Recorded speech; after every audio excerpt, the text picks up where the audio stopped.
আসসালামু আলাইকুম এভরিওয়ান, সবাইকে তুরস্কের ইস্তানবুল থেকে স্বাগতম। আমার পিছনে দেখতে পাচ্ছেন বসফরাস প্রণালী, যেটা হচ্ছে এশিয়া এবং ইউরোপকে পৃথক করেছে। মানে তুরস্ক যে দেশটা আছে এটার কিছু অংশ এশিয়াতে এবং কিছু অংশ ইউরোপে। আমি বর্তমানে তুরস্কের ইউরোপ অংশে আছি। কোনটা দেখতে পাচ্ছেন আমার পিছনে যে বসফরাস প্রণালীটা আছে এটা এখন পুরোপুরি উত্তাল। সমুদ্রের পানি মনে হচ্ছে যে মাথার উপরে উঠে পড়তেছে যখন বড় কোনো ঢেউ আসছে। আর এদিকে কিছু মানুষজন হচ্ছে বড়শি দিয়ে মাছ ধরতেছে এবং দেখা যাচ্ছে তারা কিছু মাছও পাইছে, যদিও ছোট ছোট মাছ।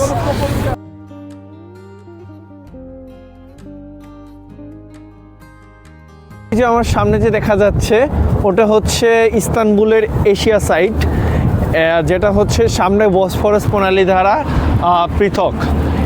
হাজার হাজার বছরের পুরনো ইতিহাস এই ইস্তানবুল।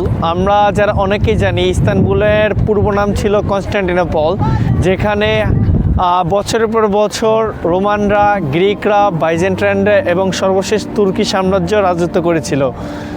আমার পিছনে দেখা যাচ্ছে হচ্ছে ইস্তানবুল মডার্ন, যেটা হচ্ছে একটি আর্ট গ্যালারি। আর এখানে হচ্ছে বিভিন্ন ধরনের রেস্টুরেন্ট, শপ, এগুলা ঠিক তার মুখোমুখি করে সেই বিশাল বসফরাস প্রণালী, যেমনটা আপনাদের একটু আগে দেখাইছি। ওদিকে দেখা যাচ্ছে হচ্ছে ইস্তানবুলের এশিয়া সাইডটা, আর আমি যে জায়গাটাতে আছি এটা হচ্ছে ইস্তানবুলের ইউরোপ সাইড। অনেকটা উঁচু পথ, মনে হচ্ছে যে আমি পাহাড়ে চড়তেছি এমন অবস্থা।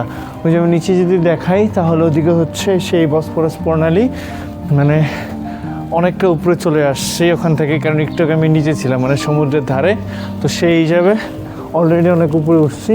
ওই যে আমার পিছনে দেখা যাচ্ছে। আমি এখন আছি হচ্ছে ইস্তানবুলের সে বিখ্যাত আইকনিক এবং বিজিএস স্পট, যেটাকে বলা হচ্ছে তাকসিম স্কোয়ার।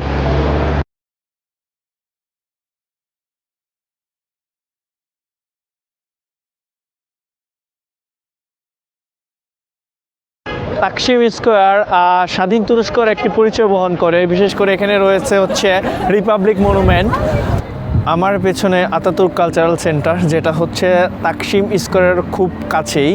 এটা হচ্ছে ইস্তানবুলের খুব জনপ্রিয় একটি কালচারাল সেন্টার, যেখানে হচ্ছে বিভিন্ন ধরনের শিল্পকলা রিলেটেড অ্যাক্টিভিটিস হয়ে থাকে।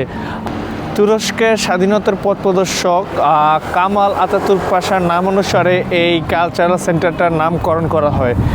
গ্র্যান্ড বাজার, যা 1461 সালে প্রথম প্রতিষ্ঠিত হয় অটোমান সাম্রাজ্যের দ্বারা। সুলতান মেহমেদ টু, যে কিনা একজন অটোমান সুলতান ছিল, যেই কিনা এই কনস্টান্টিনোপল জয় করেছিল, তার ঠিক 8 বছর পরে তার আদেশে এই গ্র্যান্ড বাজারটা প্রথম প্রতিষ্ঠিত হয়।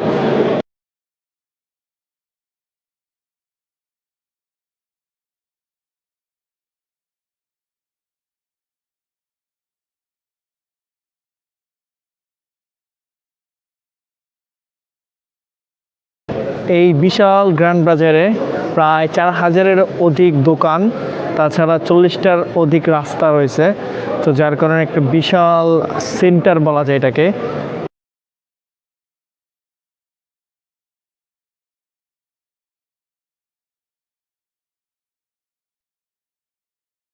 প্রায় 2 ঘন্টা এই গ্র্যান্ড বাজারে ঘোরাঘুরি করলাম।